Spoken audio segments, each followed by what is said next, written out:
Welcome to my channel. আশা করি সবাই ভালো আছেন। আজকের ভিডিওর টপিক হচ্ছে স্বামীকে পুতুলের ন্যায় বশীকরণ। অর্থাৎ আপনি যদি আপনার হাজব্যান্ডকে পুতুলের মতন বা গোলামের ন্যায় বশীকরণ করতে চান, বশ করে রাখতে চান, আপনার কথা শুনবে, আপনার কথা উঠবে বসবে, আপনাকে প্রাধান্য দিবে, আপনার প্রত্যেকটা কথার দাম দিবে, আপনাকে ছাড়া কিছুই বুঝবে না, এরকম যদি চান তাহলে আজকের ভিডিওটা আপনার জন্য। তো প্রথম থেকে ভিডিওটা না টেনে সবাই শেষ পর্যন্ত দেখবেন। আমার চ্যানেলটা অবশ্যই সাবস্ক্রাইব করবেন, লাইক কমেন্ট শেয়ার করবেন। আপনারা যদি আমাদেরকে দিয়ে কোনো ব্যক্তিগত কাজ বা তদবির করাতে চান, বানজা দুটো না ইত্যাদি যে কোনো বিষয়, তাহলে স্ক্রিনে দেওয়া নাম্বারে সরাসরি ফোনে বা হোয়াটসঅ্যাপে যোগাযোগ করে যে কোনো কাজ করাতে পারবেন, দেশে বা দেশের বাইরে থেকে। এটা একটা গুরুবিদ্যা এবং স্বয়ংসিদ্ধ মন্ত্র, যেটা সিদ্ধ করার কোনো প্রয়োজন নেই। আমি সবাইকে মন্ত্রটা প্রথমত বলে দিচ্ছি। মন্ত্র হচ্ছে ওম নমঃ শ্রী ব্রহ্মদেবায় অমুকিং প্রতি বশীকরণায় সাহা দোহাই বাবা ভোলানাথ। কি অমুকিংয়ের জায়গায় আপনার স্বামীর নাম উচ্চারণ করতে হবে যখন মন্ত্র প্রয়োগ করবেন, কিন্তু যখন শিক্ষা লাভ করবেন বা শিখবেন তখন আপনার অমুকিংয়ের জায়গায় অমুকিংই বলতে হবে।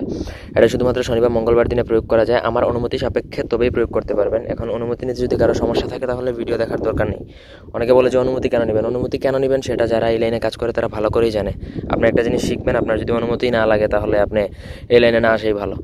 তো যে কোনো শনিবার মঙ্গলবার দিনে আপনাকে বাজার থেকে মিষ্টি জাতীয় যে কোনো দ্রব্য কিনে আনতে হবে। সেটা মিশ্রি অথবা চিনি হতে পারে, এবং সেটা একদমে কিনবেন এবং বাঁ হাত দিয়ে কিনবেন। আপনি টাকাটাও বাঁ হাতে পরিশোধ করবেন এবং জিনিসটা বাঁ হাতেই নেবেন। নেওয়ার পরে এই মন্ত্রটা আপনি একবার পড়বেন, একটা ফু ওই জিনিসটার উপর আপনার স্বামীর নাম সহকারে, এবং এইভাবে 7বার পরে 7টা ফু দিয়ে ওই যে চিনি অথবা মিশ্রি যে জিনিসটা কিনবেন সেটা যদি আপনার হাজব্যান্ডকে একটু পরিমাণে খাইয়ে দিতে পারেন এবং সে যদি সেটা না বুঝে, তাহলে সে ওই দিনের পর থেকে আপনার জন্য গোলামের মতন বশীভূত হয়ে যাবে। আপনাকে ছাড়া কিছুই বুঝবে না, তার আর দিন দুনিয়া বলতে কিছুই থাকবে না আপনি ছাড়া।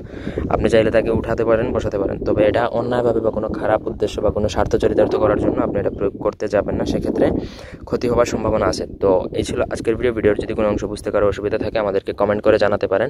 আর ব্যক্তিগত কাজের জন্য আপনার চাইলে আমাদের সাথে যোগাযোগ করতে পারেন। আর ভিডিওটি ভালো লাগলে লাইক দিবেন, কমেন্ট শেয়ার এবং সাবস্ক্রাইব করবেন। আর কারো কোনো ধরনের ভিডিও প্রয়োজন হলে আমাদের সাথে কমেন্ট করে জানাতে পারেন।